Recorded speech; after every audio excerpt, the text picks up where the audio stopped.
நம்ம வந்து உள்ள ஹோல்டிங் பண்ணா போதும். இங்க வந்து நம்ம சிஸ்டம் வந்து எல்ஜிஎஸ் ப்ராப்ளம் பார்த்தீங்கன்னா இதோடைய ப்ராஜெக்ட் வந்து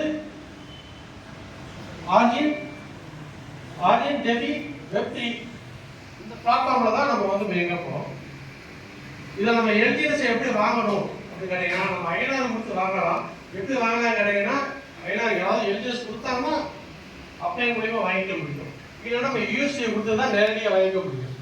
யூஎஸ்ஏ நம்ம பை பண்ண தெரிஞ்சா இல்லைன்னா நம்ம வந்து ஓகே ரொம்ப தேய்க்கிறதுனால கொஞ்சம் நிராசை ஆகுது.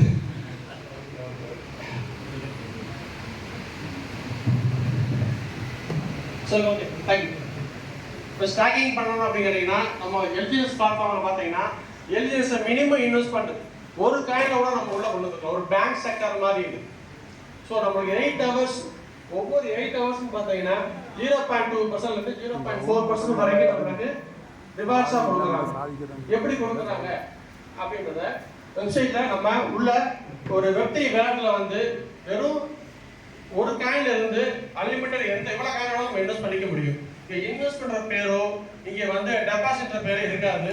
எல்ஜிஎஸ் பிளாட்ஃபார்ம்ல வந்து பார்த்தீங்கன்னா ஸ்டாக்கிங் உள்ள எட்டாயிரம் ஒரு 5% உள்ள என்ட்ரி பண்ணிக்கலாம். வெளியே எடுக்கணுமா அன்ஸ்டாக் பேலன்ஸ் ஒரு நாளைக்கு பார்த்தீங்கன்னா 3 டைம்ஸ் கூட கிடைக்குது. எல்ஜிஎஸ் 2.2% வந்து ஒரு நாளைக்கு 0.6% வரைக்கும் கிடைக்குது. அப்ராக்சிமேட்லி பார்த்தீங்கன்னா மந்த்லி பார்த்தீங்கன்னா 20% வரைக்கும் கிடைக்குது. ஒரு 10 இயருக்கு ஒரு 3 மந்த்ல மட்டும் நம்மளுக்கு வந்து 20 காயினா மாறுறது. 6 மந்த்ல 50 காயினா மாறிடும். ஒரு 10 காயின வேல்யூ பார்த்தீங்கன்னா கிட்டத்தட்ட வந்து ஒரு காயின் வந்து 700 ரூபான்னு வச்சுக்கோங்க. 55 ரூபா இருந்து 6.47 சென்ட் ஓடிட்டு இருக்கு.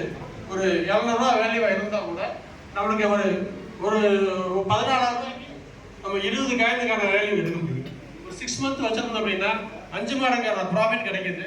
ஒரு 1 இயருக்கு எவ்வளோ ஒரு எல்ஜிஎஸ்